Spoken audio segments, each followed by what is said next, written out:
درود پاک کا نذرانہ پیش کر لیں۔ اللہم صلی علی سیدنا و مولانا محمد معدن الجود والکرم وآلہ وبارک وسلم۔ صلی اللہ علیہ یا رسول اللہ وسلم علیک یا حبیب اللہ۔ نعرہ تکبیر، نعرہ تکبیر، نعرہ رسالت، نعرہ رسالت، نعرہ حیدری، نعرہ غوثیہ، علماء اہل سنت۔ جیسے کہ میں نے عرض کیا کہ الحمدللہ وقت کی پابندی کے ساتھ حضرت تشریف لاتے ہیں اور ممبر پر جلوہ افروز ہو چکے ہیں۔ وہ تمام حضرات جو اس وقت ہمیں سوشل میڈیا کے ذریعے ہمارے پیج نثاری آفیشل کے ذریعے وہ دیکھ رہے ہیں، سماعت کر رہے ہیں اور مفتی صاحب کی زیارت فرما رہے ہیں، ان سے التماس ہے کہ وہ اس پیج کو لائک کریں اور اس پیغام کو زیادہ سے زیادہ شیئر کریں تاکہ اور دوسروں تک بھی یہ پیغام ہمارا پہنچ سکے۔ الحمدللہ رب العالمین، الصلاۃ والسلام علی سید الانبیاء والمرسلین وعلی آلہ واصحابہ اجمعین، اما بعد فاعوذ باللہ من الشیطان الرجیم، بسم اللہ الرحمن الرحیم۔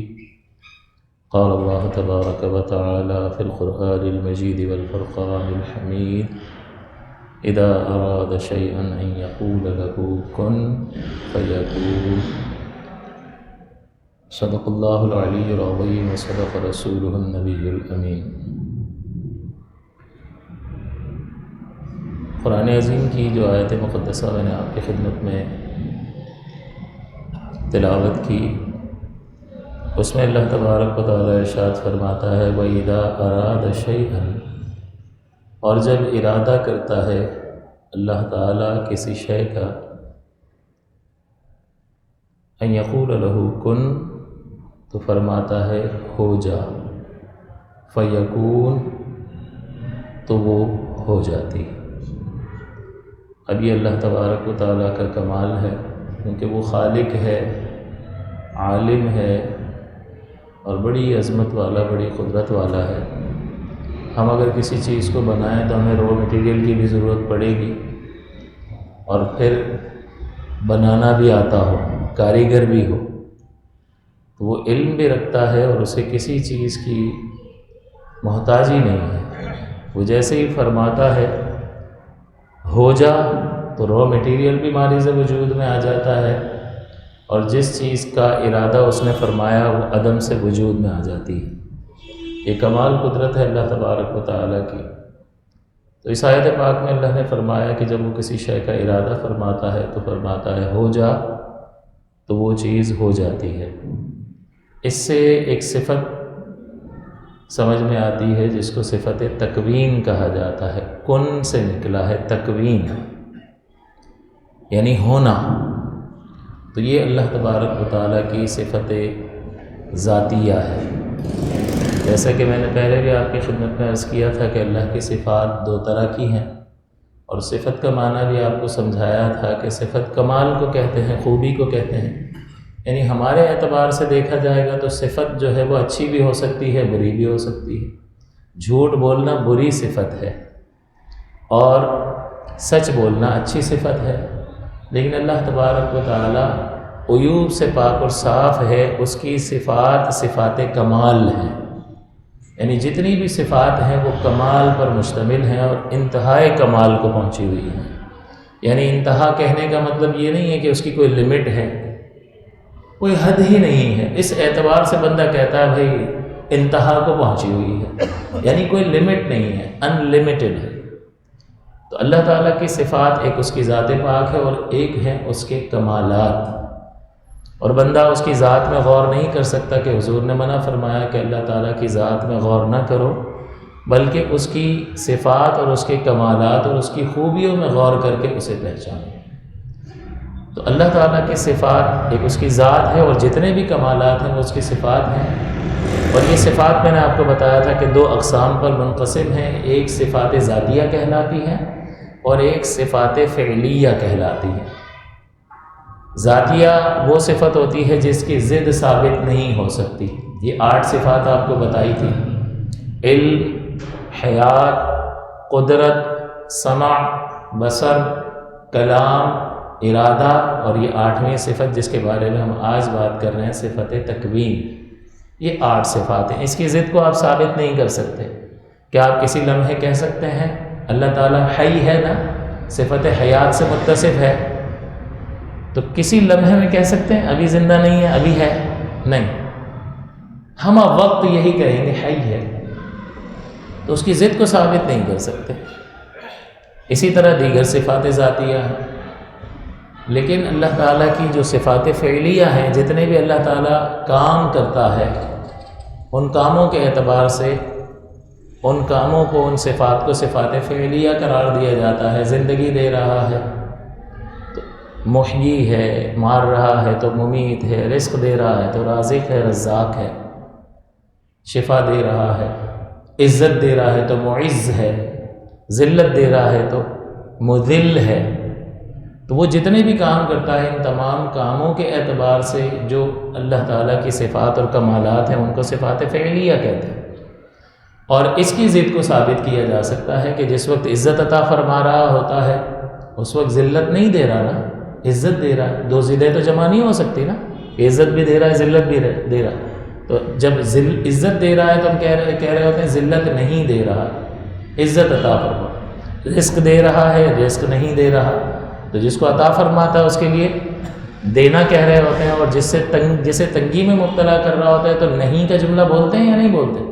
لیکن علم، حیات، قدرت، سمع، بصر، کلام، ارادہ اور صفت تکوین، اس میں کبھی بھی نو نہیں آئے گا، نہیں آئے گا۔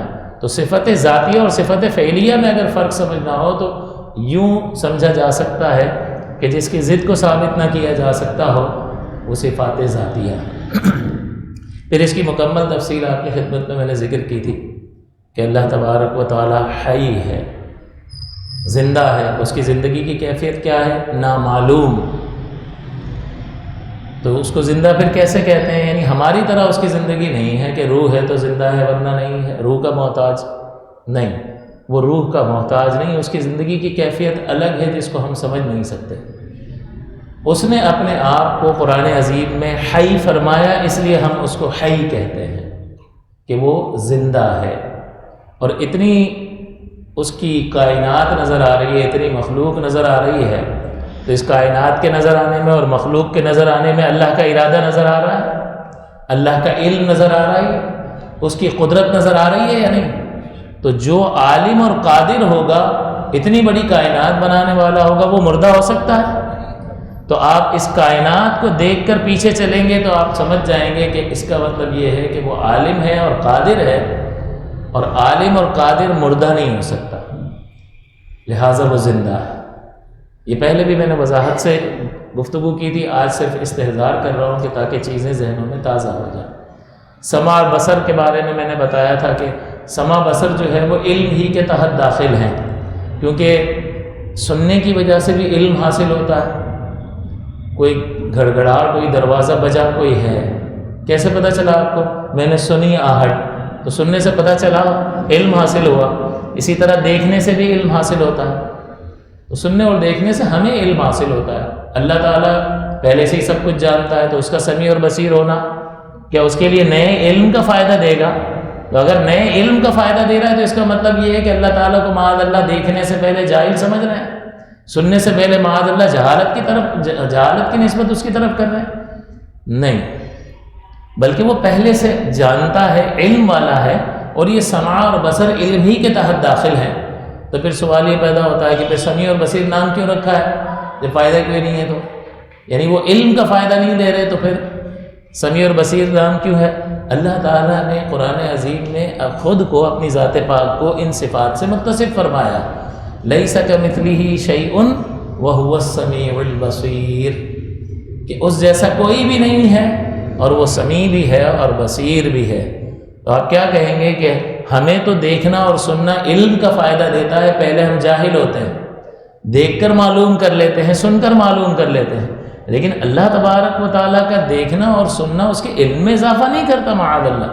اگر ایسا مانو تو پہلے لا علم مانو اور پھر ان صفات کی وجہ سے علم مانو، ایسا نہیں ہے۔ اگر ایسا مانیں گے تو پھر تو اس کا مطلب یہ ہوا کہ اللہ تعالیٰ کی طرف عیب کی نسبت کر رہے ہیں، لہٰذا یہ درست نہیں ہے۔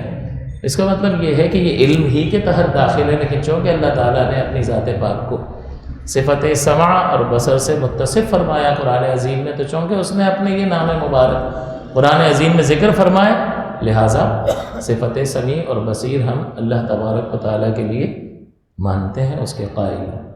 حیات، علم، قدرت کا مطلب بھی آپ کو بتا دیا تھا، کنٹرول، قادر ہونا، اور یہ قدرت چار طرح سے اپنا رنگ دکھاتی ہے کہ کسی چیز کو عدم سے وجود میں لے آیا، موجود کو فنا کر دیا، یا جو موجود ہے اس میں کمال پیدا کر دیا، بڑھا دیا، یا بڑے ہوئے کو گھٹا دیا۔ یہ چار طرح سے جو چیز جو اثر کر رہی ہوتی ہے، اس صفت قدرت کی وجہ سے ہو رہا ہوتا ہے۔ اور اللہ تعالیٰ ارادہ فرمانے والا ہے، اور اللہ تعالیٰ کلام بھی فرمانے والا ہے۔ کلام پر ہم نے تفصیلی بات کر لی تھی، کلام نفسی اور کلام لفظی کی تقسیم۔ تو آج یہ 8ویں صفت صفت تکوین ہے، جس کو اللہ تعالیٰ نے قرآن عظیم میں ذکر بھی فرمایا کہ جب اللہ تعالیٰ کسی چیز کا ارادہ کرتا ہے تو فرماتا ہے ہو جا، تو وہ ہو جاتی ہے۔ اب یہاں پر اس آیت پاک میں جیسا کہ فرمایا اذا اراد شیئا، جب وہ ارادہ فرماتا ہے کسی چیز کا، اس کا مطلب اس سے معلوم ہوا کہ اللہ تعالیٰ ارادہ کرنے والا ہے۔ ارادہ کرنے والا یعنی مرید ہے، ارادہ کرنے والا۔ اذا اراد شیئا ان یقول لہ کن، تو وہ کہتا ہے کہ ہو جا۔ اب کہنے سے کیا مراد ہے کہ واقعی وہ ہونا جو ہے ہو جا، اس کا تلفظ فرماتا ہے، یا اس کا ارادہ کرنا ہی کن فرما دینا ہے؟ تو مفسرین نے لکھا کہ اللہ تبارک و تعالیٰ کا ارادہ فرمانا ہی اس کا کن فرما دینا ہے، کہ جس وقت میں اس نے ارادہ کیا کہ بس یہ عدم سے وجود میں آ جائے تو اب کن کہنے کی ضرورت نہیں پڑتی ہے، یہ ارادہ فرمانا ہی کن کہنا ہے۔ فَيَقُولُ لَهُ كُن فَيَكُونُ، تو وہ چیز ماضی سے وجود میں آ جاتی ہے۔ تو اس کا مطلب یہ ہوا کہ یہ اللہ تبارک و تعالیٰ کی صفت تکوین، صفت حقیقیہ ہے جو اس کی ذات پاک کے ساتھ قائم ہے، اور صفت تکوین کے لیے جو دوسرے الفاظ بولے جاتے ہیں وہ صفت تخلیق ہے۔ صفت تکوین اور صفت تخلیق دونوں ایک ہی چیز ہے، یا ایجاد کرنا، یہ بھی صفت تکوین ہی کے معنی میں استعمال ہوتی ہے، تو تخلیق کہہ لیں یا تکوین کہہ لیں یا ایجاد کرنا کہہ لیں، یہ ساری چیزیں جو ہیں استعمال ہوتی ہیں کسی شے کو عدم سے وجود میں لانے کے لیے۔ ایک چیز نہیں ہے اس کو موجود کر دینا، اس کو عدم سے وجود میں لانا کہتے ہیں، چاہے آپ کہیں کہ یہ صفت تکوین ہے یا صفت تخلیق ہے یا صفت ایجاد ہے۔ تو یہ صفت اللہ تبارک و تعالیٰ کی ذات پاک کے ساتھ قائم ہے، اور اس کے مختلف نام اس اعتبار سے ہوتے ہیں۔ اب جتنے بھی افعال آپ کو نظر آئیں گے، اگر آپ اس کو جمع کریں تو صفت تکوین میں جمع ہو جائیں گے، ہو جا۔ اب رزق دینے کے معاملے میں جب وہ ارادہ فرمائے گا اس کو رزق مل جائے، ہو جائے یہ کام، تو آپ اس کام کو چونکہ رزق کی سے اس کا تعلق ہے تو آپ کیا کہیں گے؟ یہ ترزیق ہے، رزق دینا ہے۔ کسی کو پیدا کرے گا تو تخلیق فرما دے گا، تو یہ تخلیق ہے۔ کسی کو بڑھائے گا، کسی کو گھٹائے گا، کسی کو شفا عطا فرمائے گا، کسی کو عزت دے گا، کسی کو ذلت دے گا۔ تو یہ ساری چیزیں جو ہے تکوین ہی کے سبب ہے، لیکن ان کے الگ الگ نام متعلق کی وجہ سے ہیں کہ جو کام ہو رہا ہے اس کی وجہ سے اس کا نام رکھ دیا جاتا ہے۔ اگر یہ شفا دینا، یہ زندگی دینا، یہ موت دینا، یہ رزق دینا، یہ جتنی بھی افعال ہیں اگر اس کو جمع کریں تو یہ صفت تکوین میں جمع ہو جائیں گے، کہ ہونا، ہونے میں، تخلیق میں اور ایجاد میں یہ ساری چیزیں جمع ہو جائیں گی۔ بھائی رزق دینا ایجاد ہے یا نہیں ہے؟ ہونے میں ہے یا نہیں ہے؟ تخلیق ہی میں ہے۔ اسی طرح سے شفا دینا، اسی طرح سے عزت دینا، اسی طرح سے ذلت دینا۔ تو اس کے اتنے سارے نام کیسے ہو گئے؟ اس کے اتنے سارے نام اس فعل اور عمل کی وجہ سے ہو گئے کہ کسی کو روزی دینی ہے تو اس اعتبار سے یہ صفت تکوین آپ کو نظر آ رہی ہے رزاقیت کی صورت میں. کسی کو اللہ تعالیٰ زندگی دے رہا ہے تو اللہ تعالیٰ کی یہ صفت ہونا، ہو جا، زندگی ہو جائے اس کے لیے، تو یہ ہونا جو ہے آپ کو محیی میں نظر آ رہا ہے، زندگی دینے والا. کسی کے لیے فرماتا ہے موت ہو جائے، موت کا ارادہ فرما لیتا ہے، تو یہ صفت تکوین ممیت ہونے کی صورت میں ظاہر ہوتی ہے. تو اس کے ہزارہ رنگ آپ کو نظر آئیں گے. جتنی بھی اللہ تبارک و تعالیٰ کی صفات فعلیہ ہیں، اگر آپ اس کو فعل کے اعتبار سے دیکھیں گے تو ایک ایک نام رکھتے چلے جائیں گے. خالق ہے، رازق ہے، محیی ہے، ممیت ہے، شافی ہے، معز ہے، مذل ہے. تو یہ اس فعل کے اعتبار سے آپ نام رکھ رہے ہیں، لیکن ان سب کو جمع کریں گے تو یہ سب کس میں جمع ہو جائیں گے؟ صفت ذاتی تکوین میں جمع ہو جائیں گے. ہو جا، رزق دینا ہو جا، تو یہ بھی صفت تکوین ہے. مرنا ہو جائے، عزت ہو جائے فلاں کے لیے ذلت ہو جائے، تو یہ سب ہو جانا ہے یا نہیں ہے؟ لیکن ان کے نام ان افعال کے اعتبار سے بدل جاتے ہیں، لیکن ساری چیزوں کو جمع کیا جائے تو یہ اللہ تعالیٰ کی صفت تکوین ہی کا ایک رنگ ہے جو ہمیں نظر آ رہا ہے. تو اللہ تبارک و تعالیٰ کی یہ 8 صفات صفات ذاتیہ ہیں، اور اس کے علاوہ جتنی بھی اللہ تعالیٰ کی صفات اور اس کے کمالات ہیں وہ صفات فعلیہ ہیں، اور ان کو جب جمع کریں گے تو وہ صفت تکوین کی طرف رجوع کریں گے. اس لیے آگے جو مزید تفصیل ہے وہ صفات فعلیہ کی ہے کہ جن کی ضد کے ساتھ بھی اللہ تعالیٰ کو موصوف کرنا جائز ہو، یہ بے شمار ہے. اور اس میں جیسے اللہ تبارک و تعالیٰ کی صفت تخلیق ہے، کیسے پتہ چلا؟ وَخَلَقَ كُلَّ شَيْءٍ، اور تخلیق فرمایا ہے اس نے ہر چیز کو. تو اس اعتبار سے وہ خالق ہوا، اور یہ صفت تخلیق اس کا کمال ہوا یا نہیں ہوا؟ یہ اس کا کمال ہے اور صفت فعلیہ ہے. اسی طرح سے ترزیق، رزق دینا صفت فعلیہ ہے. اللہ تعالیٰ نے فرمایا وَمَا مِن دَابَّةٍ فِي الْأَرْضِ إِلَّا عَلَى اللَّهِ رِزْقُهَا، کہ زمین پر چلنے والی کوئی چیز ایسی نہیں ہے مگر اللہ کے ذمہ کرم پر اس کا رزق ہے. اللہ پالنے والا ہے، وہی رزق عطا فرمانے والا ہے. تو اللہ تبارک و تعالیٰ کی ترزیق کا معاملہ اس آیت پاک سے سمجھ میں آئے، یہ بھی صفت فعلیہ ہے، اللہ کا فعل مبارک ہے. تو یہ رزق دینے کے اعتبار سے ہے تو ترزیق کہہ رہے ہیں، اور دینے والے کو رازق کہہ رہے ہیں، اور بہت زیادہ دے رہا ہے تو رزاق کہہ رہے ہیں. لیکن یہ کس چیز کا ظہور ہے؟ وہی صفت تکوین کا ظہور ہے، ہو جا. اسی طرح سے ابداع، انشاء بھی، اور ابداع بھی جو ہے یہ اللہ تبارک و تعالیٰ کی صفت فعلیہ ہے. اللہ تعالیٰ نے انشاء کا مطلب ہوتا ہے ایجاد کرنا. اللہ تعالیٰ نے فرمایا هو الذی انشأ لکم السمع والابصار والافئدہ، کہ وہی ذات پاک ہے جس نے ایجاد کیا تمہارے لیے سماعت کو، بصارت کو اور دل کو. اللہ تعالیٰ نے تمہاری ان چیزوں کو ایجاد فرمایا. تو اس ایجاد کے اعتبار سے اللہ تعالیٰ انشاء فرمانے والا ہے، یعنی منشی ہے کہ کسی چیز کو عدم سے وجود میں لے آئے، ایجاد کرنا. اسی طرح ابداع جو ہے بغیر کسی نمونے کے کسی چیز کو بنا دینا. ایک ہوتا ہے ایک سیمپل موجود ہے اور بنا دیا، لیکن اللہ تبارک و تعالیٰ جو ہے وہ بدیع ہے، بدیع السماوات والارض. اس کا مطلب بغیر کسی نمونے کے آسمان اور زمین کو بنا دینے والا. پہلے اس کا کوئی سیمپل تو موجود نہیں تھا نا، آسمان کا کوئی سیمپل تو موجود نہیں تھا کہ دیکھ دیکھ کے بنا دیا، نہیں. تو اس اعتبار سے بدیع اللہ تعالیٰ کی صفت ہے کہ اللہ تبارک و تعالیٰ بغیر کسی نمونے کے چیزوں کو پیدا فرمانے والا ہے. اسی طرح سے کئی بار ذکر کر دیا احیاء اور اماتت، یہ بھی اللہ کی صفات فعلیہ میں سے ہے، یعنی زندہ کرنا اور موت دینا. واللہ یحیی و یمیت، یہ اس کی دلیل ہے. قرآن پاک میں اللہ تعالیٰ نے فرمایا واللہ یحیی، اور اللہ زندگی دیتا ہے، و یمیت، اور موت دیتا ہے. تو زندگی دے تو اس کا نام محیی ہو جاتا ہے، زندہ کرنے والا، اور موت دے تو اس کا نام محیی ہو جاتا ہے، یعنی موت عطا فرمانے والا. اسی طرح انبات، اگانا، یہ بھی اللہ تعالیٰ کی صفت فعلیہ ہے. یہ نباتات جتنی بھی ہیں یہ کس نے اگائی ہیں؟ ساری اللہ نے اگائی ہیں.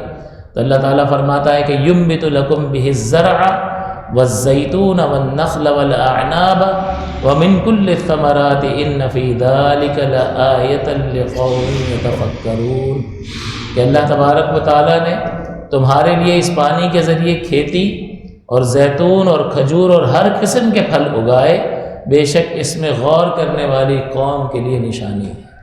وہ نشانی یہی ہے کہ وہ نشانی بتائے گی تمہیں کہ کوئی ہے جس نے اتنی انواع و اقسام کی چیزیں پیدا فرمائی اور فقط صرف اپنے امر کن سے پیدا فرما دی۔ زمین میں ایسی تاثیر پیدا فرما دی کہ وہ اتنا کمزور بیج جو ہے وہ زمین پھاڑ کر باہر نکل آتا ہے، حالانکہ کتنا کمزور ہے، لیکن وہ زمین کو کریت کر اگرچہ ہل چلایا ہوا ہوتا ہے، اس کو نرم کیا ہوتا ہے زمین کو، لیکن بہرحال وہ باہر آ جاتا ہے۔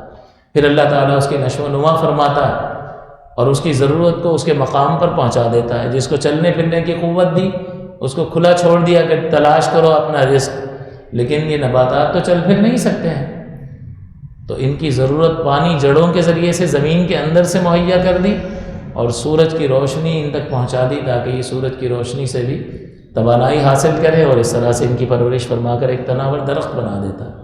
تو یہ انبات جو ہے یہ بھی اللہ کی صفت ہے، اور اللہ تعالیٰ نے فرمایا کہ اس میں عقل مندوں کے لیے نشانیاں ہیں۔ تو یہ دعوت فکر ہے کہ اللہ تبارک و تعالیٰ کی اس کائنات میں ہمیشہ غور و تفکر کرتے رہنا چاہیے اور اس سے پہچاننا چاہیے اپنے رب کو۔ آپ کسی بھی پھل کو بھی لے لیں تو کمال قدرت ہے اللہ تعالیٰ کی، یہ پیکنگ اور ریپ اپ کرنا بھی اللہ نے ہی سکھایا ہے۔ موسمبی اتنا نرم پھل ہے، اس کو کیسا پیک کر کے دیا ہے، یہ پیکنگ اللہ نے ہی تو سکھائی ہے۔ تربوز اندر سے گودا نرم ہے تو باہر جو ہے اللہ تعالیٰ نے چھلکا سخت لگا دیا تاکہ محفوظ رہے اور پہنچے تو صحیح پبلک تک، اور جس کا اندر گودا سخت ہے سیب وغیرہ اس پر ہلکا سا چھلکا چڑھا دیا کہ چلو اندر کا خراب نہ ہو، پیکنگ کر دی اس نے۔ اور انواع و اقسام کے ہیں پھل، بندہ دیکھتا ہے حیران ہو جاتا ہے کہ اس کو کھاؤں یا اس میں غور و تفکر کرتا رہوں۔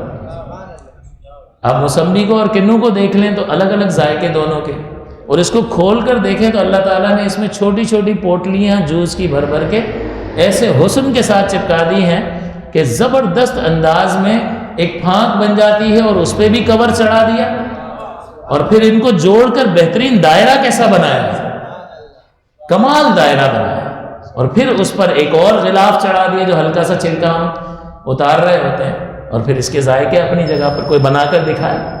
کیا کوئی یہ کہہ سکتا ہے کہ یہ اتفاق ہے؟ اتفاق سے ایسی چیزیں، ایسی کامل چیزیں ہمارے سے وجود میں آ سکتی ہیں؟ یہ کامل علم اور کامل قدرت کا نتیجہ ہے۔ یہ اللہ تبارک و تعالیٰ کی عظمت کا منہ بولتا ثبوت ہے کہ جب انسان ان چیزوں میں غور و تفکر کرتا ہے تو وہ پہچان جاتا ہے کہ بڑی عظمت والی ذات ہے۔ کسی بھی کاریگر کی کاریگری کو دیکھ کر، اس کی بنائی ہوئی چیزوں کو دیکھ کر انسان کس کی تعریف کرتا ہے؟ اگر آپ ہونڈا کار کی تعریف کرو گے یا ٹویوٹا کار کی تعریف کرو گے تو وہ کار خوش ہوگی یا بنانے والا خوش ہوگا؟ اس کا مطلب مصنوع کی تعریف حقیقتاً صانع کی تعریف ہوتی ہے۔ اور اللہ نے یہاں یہ بھی فرما دیا کہ اس میں عقل مندوں کے لیے نشانی ہے۔ تو نشانی تو ہے کہ رب کی پہچان کا پتہ دیتی ہیں، اور دوسرا یہ پیغام بھی دے دیا کہ نشانی ہے، اصل نہیں ہے، اس سے چمٹ کر کہیں مت رہ جانا، نشانی تمہیں منزل تک لے جائے گی، اس کے ذریعے سے منزل کی طرف رجوع کرنا اور مجھ تک پہنچنے کی کوشش کرنا۔ ایسا نہ ہو کہ ان نشانیوں ہی کی رونق میں، اس کی چمک دمک میں، اس کی لذت میں گم ہو کر رہ جاؤ اور مجھے ہی بھول جاؤ، خالق ہی سے بے پرواہ ہو جاؤ۔ تو غور و تفکر اللہ کی ذات پاک کا شعور دیتا ہے، اس کی عظمت کا پتہ دیتا ہے، اور یہ بھی بتا دیتا ہے کہ یہ چیزیں عارضی ہیں، اصل ذات پاک وہ ہے جس نے ان تمام اشیاء کو وجود عطا فرمایا۔ تو یہ جتنی بھی اللہ تبارک و تعالیٰ کی صفات کمالیہ ہمیں نظر آ رہی ہیں، یہ صفت تکوین ہی کا ظہور ہے۔ اور نام الگ الگ کیوں ہے؟ کیونکہ کام الگ الگ ہیں، تو الگ الگ کام کی وجہ سے نام الگ الگ ہیں۔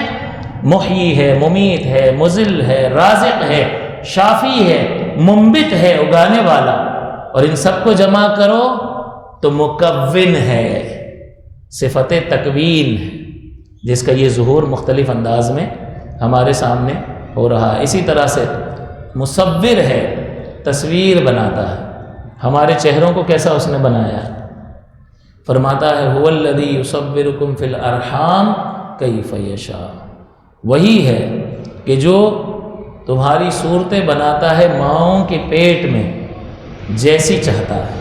اب مٹیریل ایک ہی ہے، دو آنکھیں ہیں، ناک ہے، بھویں ہیں، ہونٹ ہیں، لیکن چہرے سب کے جدا بنا دیے۔ مٹیریل ایک ہی ہے اور مقامات بھی ایک ہیں، ایسا نہیں ہے کہ کسی کی آنکھ یہاں لگی ہو، نہیں، کسی کے کان سر پہ لگے ہوئے ہو، نہیں، ایک ہی مقام پر، لیکن اللہ کی کمال قدرت اور اس کی کمال صناعی ہے کہ سب کی شکلیں مختلف، آوازوں کو دیکھ لیں سب کی آوازیں مختلف، انگلیوں کے نشانات کو دیکھ لیں یہ کیوں اتنی اہمیت رکھتے ہیں، کیوں اتنی اہمیت رکھتے ہیں؟ اس لیے کہ ایک انسان کی انگلی کے نشان دوسرے سے ملتے نہیں ہیں، وہ اس سے پکڑا جاتا ہے، اس سے پہچانا جاتا ہے۔ ہم کتنی انگلیوں کے اتنے سے علاقے میں کتنی قسم کے نشان بنا سکتے ہیں جو دوسرے سے جدا ہو۔ اربوں انسان گزرا ہے اور اربوں ابھی موجود ہے، 6 ساڑھے 6 پونے 7 ارب انسان آج بھی دنیا میں بستا ہے، اور سب کی انگلیوں کے نشان مختلف ہیں۔ اتنے سے علاقے میں ایسی کمال کاریگری فرمائی ہے کہ ہر ایک دوسرے سے جدا گانا، اتنی سی جگہ میں ہم کتنی کاریگری کر سکتے ہیں، اور کتنا حسین کہ اگر آپ اس کو قریب سے دیکھیں تو یہ بڑا حسین محسوس ہوتا ہے۔ تو اللہ تبارک و تعالیٰ کی عظمت کو ان چیزوں سے پہچاننے کی کوشش کرنی چاہیے۔ چھوٹی سے چھوٹی مخلوق بنا کر بتا دی، چیونٹی کتنی چھوٹی مخلوق، اور اس سے بھی چھوٹی جو ہم اپنی آنکھوں سے دیکھ نہیں سکتے، جیسے خوردبین سے ہم دیکھتے ہیں، لیکن چلو جسے دیکھ سکتے ہیں اس کا سائز بھی تو دیکھو نا، کہ اس میں بھی وہ ساری حص رکھ دی، توالد و تناسل، انڈے دیتی ہیں، بچے ان کے بھی ہوتے ہیں، خوراک یہ بھی استعمال کر رہے ہیں، وہ ڈائجسٹ بھی ہو رہی ہے، نجاست ان کی جسم سے بھی خارج ہو رہی ہے، پورا ایک سسٹم، یعنی مائکرو سے مائکرو بھی بنا کر دکھا دیا اور بڑے سے بڑا بنا کر کے بھی دکھا دیا۔ ہے کوئی ایسا سائے؟ ہے کوئی ایسا موجد؟ ہے کوئی ایسا مکون؟ تو پھر اور کس کے پیچھے دوڑا جائے اور کس کے ساتھ تعلق کو مضبوط کیا جائے؟ وہی تو ہے کہ جس کی ذات پاک کے ساتھ اگر ہم تعلق قائم کریں تو ہمارے لیے سعادت مندی ہے اور فلاح دارین کا سبب ہے، کچھ بھی کام نہیں آئے گا۔ اللہ کے پیارے حبیب صلی اللہ علیہ وسلم سے تعلق کو مضبوط کریں اور اس کے ذریعے سے اللہ تعالیٰ کی ذات پاک سے اپنے تعلق کو مضبوط کریں، بس یہ 2 رشتے ایسے ہیں کہ جو ہمیشہ کام آئیں گے، یہ دو تعلقات ایسے ہیں کہ جو ہمیشہ کام آئیں گے۔ اللہ کا تعلق اصل ہے اور یہ تعلق جڑ ہی نہیں سکتا تھا جب تک اللہ تعالیٰ نبی کے واسطے کو قائم نہ فرماتا، کیونکہ ہمیں نبی کے واسطے کی محتاجی تھی۔ اس سے ہمیں نبی کی عظمت کو بھی پہچاننا چاہیے کہ نبی کی ذات مقدس ہمارے لیے کس قدر بڑی نعمت ہے۔ تو جب بھی نبی کا نام آئے تو احترام کے ساتھ ہمارے سر جھک جانے چاہیے، دل میں ایک مٹھاس کی کیفیت کہ ہمارے محبوب کا نام لیا۔ دنیاوی محبوب کا جب نام لیا جاتا ہے یہ مجازی عشق میں، تو وہ کہتے ہیں نا لڈو، دل میں لڈو پھوٹنے لگ گئے۔ اور اگر محبوب کا میسج آیا ہے تو ایک آدھ بار نہیں، اس کو کئی بار پڑھ کے، اس کو دیکھ کے لذت محسوس کرتا ہے۔ یہ مجازی تعلق ہے۔ حقیقی تعلق اپنے رب سے کیسا ہونا چاہیے کہ اللہ کا نام لے تو کلیجے میں ٹھنڈ پڑ جانی چاہیے، حضور علیہ الصلوۃ والسلام کا ذکر مبارک ہو، چہرہ کھل اٹھنا چاہیے محبت کے ساتھ کہ ہاں یہ وہ ذات ہے کہ جس کی وجہ سے میرا تعلق اس عظمت والے رب سے قائم ہو گیا۔ یہ آئے اور انہوں نے آ کر ہمیں بتایا تو ہمیں پتہ چل گیا، ورنہ نہ پتہ چلتا۔ اور اتنی عظمتوں پر پہنچنے کے بعد بھی، معراج کا سفر کرنے کے بعد بھی وہ ہم میں واپس آ گئے، وہ خدا کو دیکھ کر بھی جہان والوں میں آ گئے۔ میں نے پہلے بھی مثال جمعے میں عرض کی تھی کہ کسی اچھے علاقے میں چلے جائیں تو پرانے دوستوں کو بندہ بھول جاتا ہے کہ یار اس کچرا کنڈی میں کہاں جانا ہے، لیکن حضور کی عظمت کو پہچانے کہ کس کو دیکھا ہے، کوئی اچھا علاقہ، کوئی بڑی نعمت نہیں، نعمتوں کا منبع، مصدر اور مخزن ذات باری تعالیٰ کا دیدار کر لیا۔ اس سے بڑھ کر کچھ ہو سکتا ہے؟ اس سے بڑھ کر کوئی نعمت بھی نہیں ہے اور اس سے بڑھ کر کوئی مقام بھی نہیں ہے جو میرے اور آپ کے آقا صلی اللہ علیہ وسلم کو تھا۔ لیکن وہ دوبارہ پلٹ رہے ہیں کہ وہ خدا کو دیکھ کر بھی جہان والوں میں آ گئے۔ سر عرش جانا کمال تھا کہ وہاں سے آنا کمال ہے۔ وہ جگہ چھوڑ کر ہم گناہگاروں میں واپس آ جانا، ایک بہترین علاقے کو چھوڑ کر اپنے غریب علاقے، پرانے علاقے میں دوستوں کے ساتھ اس کی طرف واپس چلے جانا، اور ہمیں حضور علیہ الصلوۃ والسلام کی ذات پاک سے فائدے ہی فائدے، ہم کیا حضور کے لیے کریں گے؟ اگر ہم درود بھی بھیجتے ہیں تو اللہ تعالیٰ اس کے بدلے میں ہم پر 10 رحمتیں نازل فرماتا ہے، اور یہ رحمتوں کے حصول کا سبب اور ذریعہ ہے۔ تو رحمت دو عالم صلی اللہ علیہ وسلم نے فرمایا جو مجھ پر درود بھیجتا ہے اللہ تعالیٰ اس پر 10 رحمتیں نازل کرتا ہے، یعنی ایک بار درود پاک پڑھنا 10 اللہ کی رحمتوں کا سبب ہے۔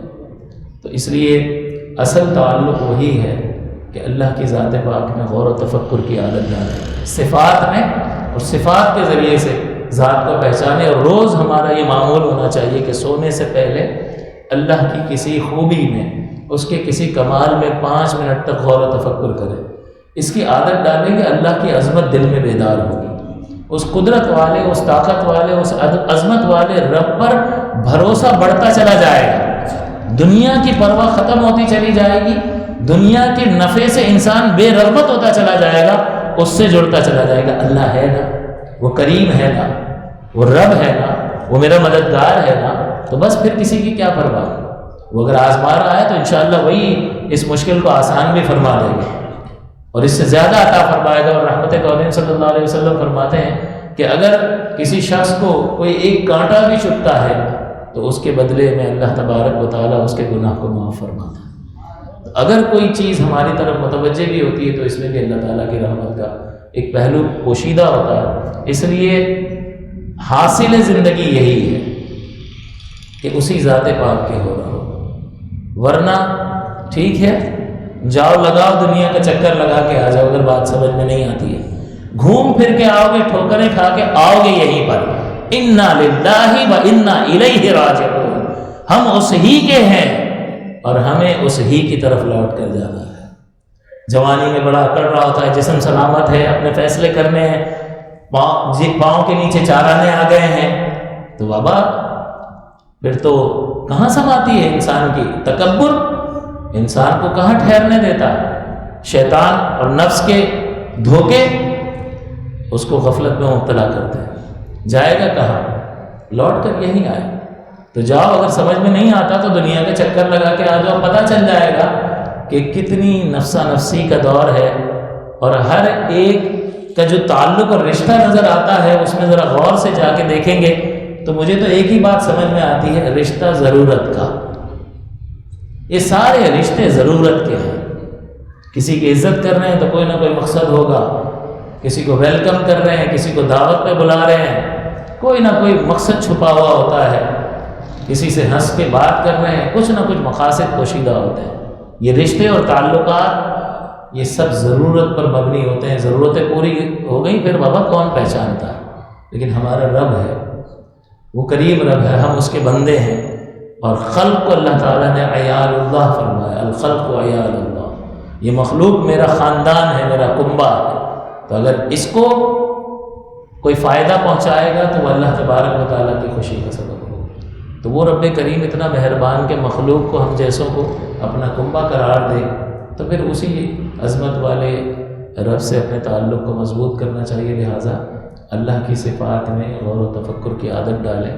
اور میں بارہا عرض کر چکا ہوں کہ نیشنل جغرافیہ چینل پر جس میں عورتیں وغیرہ نہ ہوں، اس میں ایسی ڈاکیومنٹریز آپ دیکھیں جو کائنات کی وسعت کو ظاہر کرتی ہیں، مختلف قسم کے جانوروں کے بارے میں، برفانی علاقوں کے بارے میں۔ اب یہ برفانی علاقوں میں جو جانور زندہ ہے، پتہ نہیں کتنا کتنا مائنس اس کا ٹیمپریچر ہوتا ہے، لیکن وہ زندہ ہے۔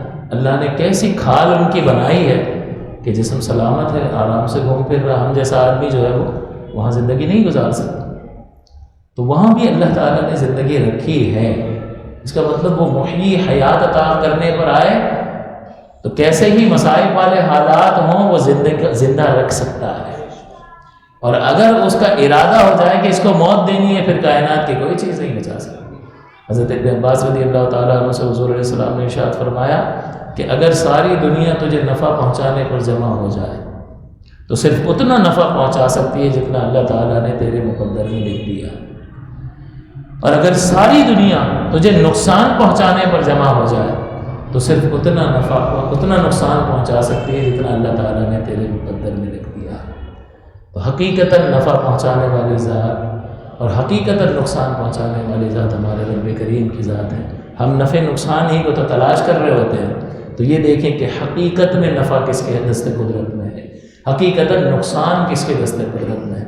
لہٰذا ان چیزوں پر غور و تفکر کرنا عین سعادت ہے. آپ کا ہر لمحہ عبادت میں گزرے گا، اور یہ اہم ترین عمل ہے، نوافل سے زیادہ اہم ترین عمل ہے کہ اس سے اللہ تعالیٰ کی عظمت دل میں بیدار ہوتی ہے اور بندے کے رب سے تعلق مضبوط ہوتا ہے. اللہ تعالیٰ سے دعا ہے کہ اللہ تعالیٰ مجھے بھی اور آپ کو بھی اس پر عمل پیرا ہونے کی توفیق عطا فرمائے، ہمارے ایمان کی، ہمارے عقائد کی حفاظت فرمائے، ہماری نسلوں کے ایمان و عقائد کی حفاظت فرمائے اور ہمارا خاتمہ بالخیر فرمائے. آمین. وآخر دعوانا الحمد للہ رب العالمین. اللهم صل على سيدنا ومولانا محمد معدن الجود والكرم وآلہ وصحبہ وسلم. یا رحم الراحمین، ہماری حاضری کو اپنی بارگاہ ناز میں قبول و منظور فرما. اے کریم و رحیم، حاضرین مجلس پر اپنی خصوصی رحمتوں کا نزول فرما.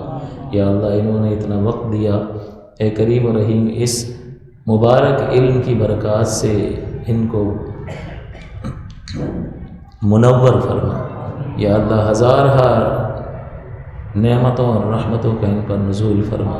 یا اللہ، انہیں ان کے گھر میں سکون اور عزت اور وقار عطا فرما.